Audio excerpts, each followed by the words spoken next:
బాబాసాహెబ్ అంబేద్కర్ మాట్లాడిండు. ఇప్పుడు మీ అన్నగా చెప్తున్నా, మీకు లేటెస్ట్ ఉదాహరణ చెప్తున్నా. 100 ఏళ్ల క్రితం క్రైస్తవ వ్యవస్థ మీద 100 ఏళ్ల క్రితం ఉన్నత వర్గాల ప్రభావం ఉన్నది. వాళ్ళు ప్రచారకులు, వీళ్ళు భక్తులు, అంతే.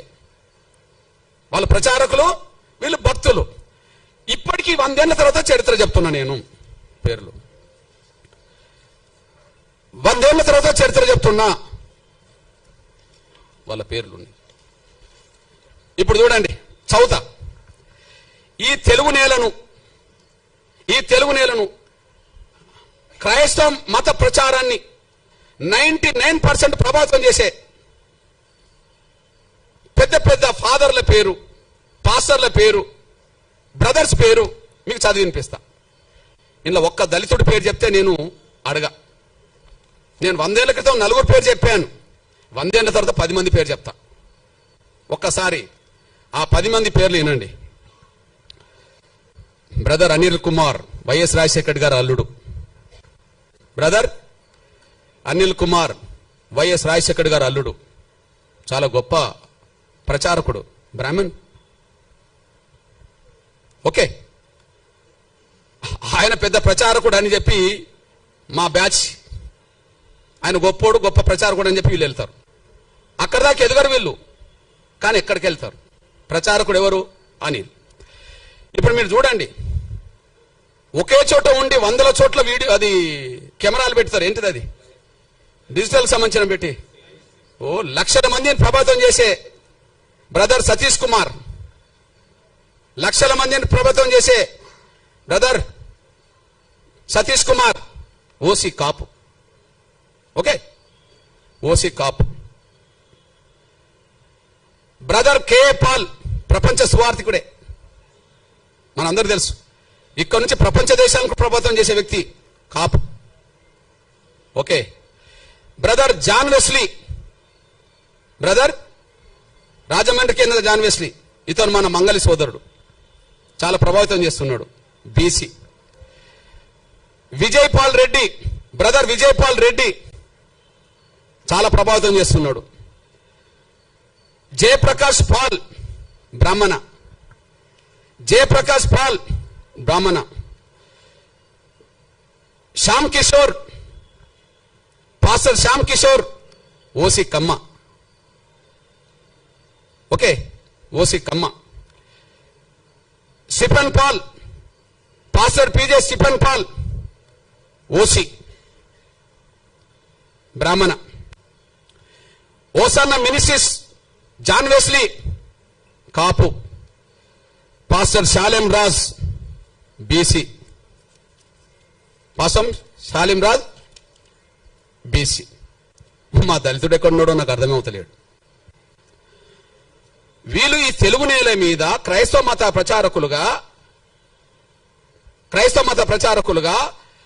వాళ్ళు దేశంలో అంతర్జాతీయ స్థాయిలో పేరు తెచ్చుకుంటున్నారు. వాళ్ళని నమ్మి సమానత్వం ఉన్నదని చెప్పి వీళ్ళు భక్తులుగా పోతున్నారు. ఇప్పుడు ఈ ప్రచారం చేసిన వాళ్లకు, ఈ మతంలో చేరండి, మతం గొప్పదని చెప్తున్న వాళ్లకు 1950 ఆర్డర్ వర్తించదు. 1950 ఆర్డర్ వర్తించదు. వాళ్ళ కులం వాళ్ళ కులంగానే ఉంటది. వాళ్ళ కులం వాళ్ళు బ్రాహ్మణ కులమే, వాళ్ళు ఓసీలే. వాళ్ళు కమ్మ కులమే, వాళ్ళు ఓసీలే. మా మంగళ సోదరుడు బీసీనే, కాపులు ఓసీనే అక్కడ కదా, కమ్మ వాళ్ళు ఓసీనే. ఈ ఆర్డర్ వాళ్ళకేం వర్తించదు. ఎవరైతే క్రైస్తవ మతం చాలా గొప్పదని ప్రచారం చేసి దూసుకెళ్తున్నారో, పేరు తెచ్చుకుంటున్నారో, ప్రతి ఆదివారం, శనివారం, శుక్రవారం ప్రతిరోజు ప్రార్థన పేరుతో దశమ భాగం తీసుకుంటున్నారో, ప్రార్థనల పేరుతో దశమ భాగం కోరుతున్నారో, అతను దశమ భాగం ఇవ్వకపోతే కూడా దేవుడు అంగీకరించాడని చెప్పి మన భయభ్రాంతులు కూడా చేస్తున్నారో, వాళ్లకు ఈ ఆర్టికల్, ఈ రాష్ట్రపతి 1950కి సంబంధించిన ఆర్డర్ వర్తించదు. ఆర్డరు మేము గొర్రెలం కదా, వర్తిస్తాయి. దళితులు వాళ్ళు గొర్రెలాగా భావించుకుంటారు. వాళ్ళకు వీళ్ళకి వర్తిస్తుంది ఆర్డర్. వాళ్ళకు వర్తించదు. మీరు చెప్పండి, ఇది వివక్షత కాదా? అసలు ఆర్డర్ రాజ్యాంగ విరుద్ధం అన్నా నేను. ఆర్టికల్ 14 15 విరుద్ధం, సమానత్వ స్వేచ్ఛకు విరుద్ధం, ఆర్టికల్ 25 విరుద్ధం, మత స్వేచ్ఛకు విరుద్ధం. అంటే బ్రాహ్మణులు మాత్రం క్రైస్తవ మతం పుచ్చుకోండి అంటే ప్రచారం చేయవచ్చునా? కాపులు, కమ్మోళ్ళు, రెడ్డోళ్ళు క్రైస్తవ మతం పుచ్చుకోండి, ఇందులో గొప్ప ధర్మం ఉంటే ప్రచారం చేయవచ్చునా? దశమభాగం పేరుతో వాళ్ళు బాగా వెనుకేసుకోవచ్చునా? దళితులు మాత్రం మతం మార్చుకుంటే వాళ్ళు ఎస్సీలు కాకుండా పోతారా?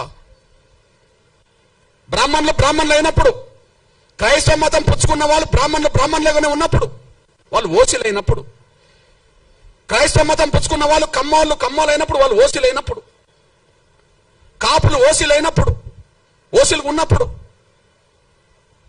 రెడ్లు ఓసీలు ఉన్నప్పుడు వాళ్ళకి ఈడబ్ల్యూఎస్ రిజర్వేషన్ వర్తిస్తున్నాయి కదా, వాళ్ళకి ఈడబ్ల్యూఎస్ రిజర్వేషన్ వర్తిస్తున్నాయి కదా. ఇప్పుడు ఎస్సీ ఎస్టీ యాక్ట్ వీళ్ళకి వర్తించదు, రేపు రిజర్వేషన్ వర్తించవద్దు అని అంటుండ్రు కదా. ఎస్సీ యాక్ట్ వర్తించదు, రేపు రిజర్వేషన్ కూడా వర్తించవని మీరు తీర్పులు చెప్పారు కదా ఆర్డర్ పట్టి. అంటే వాళ్ళకు రిజర్వేషన్ కూడా వర్తించవచ్చునా? వాళ్ళ కులహోదాగానే ఉండాలనా? వాళ్ళ కులహోదాను ఉండాలి. వాళ్ళ బ్రాహ్మణులు ఓసీ హోదా ఉండాలి. వాళ్ళు క్రైస్తవ మతం పుచ్చుకున్నా ప్రచారం చేసినా వాళ్ళ ఓసీ హోదా పోతలేదు, వాళ్ళ బ్రాహ్మణ కులం హోదా పోతలేదు, కమ్మాల హోదా పోతలేదు, రెడ్ల హోదా పోతలేదు, కాపుల హోదా పోతలేదు. చివరికి మా బీసీలు కొంతమంది ప్రచారకులు, మత ప్రచారకులు అవుతే వాళ్ళ హోదా బీసీలుగానే మంగళగానే ఉంటది. ఇక్కడ దళితులు మాత్రం మా మీద వివక్ష ఉన్నది నిజమే కదా, పోనీ మతం మార్చుకుంటా అంటే పోతా అని చెప్పి నమ్మిపోతే ఎస్సీ హోదా రద్దు చేస్తారా? ఇది వివక్షతో కూడిన ఆర్డర్ కాదా? ఇది రాజ్యాంగ విరుద్ధం కాదా? ఇది వివక్షతో కూడిన ఆర్డర్ కాదా? ఇది రాజ్యాంగ విరుద్ధం కాదా? మా మీద రుద్దుతారా? మేమేం తినాలి, మేము ఏ విశ్వాసం కలిగి ఉండాలి మా మీద రుద్దుతారా? మేమేం తినాలి, ఏ బట్టలు కట్టుకోవాలి, ఏ విశ్వాసం కలిగి ఉండాలని రుద్దుతారా? ఆ రుద్దడం అనేది రాజ్యాంగ విరుద్ధం కాదా?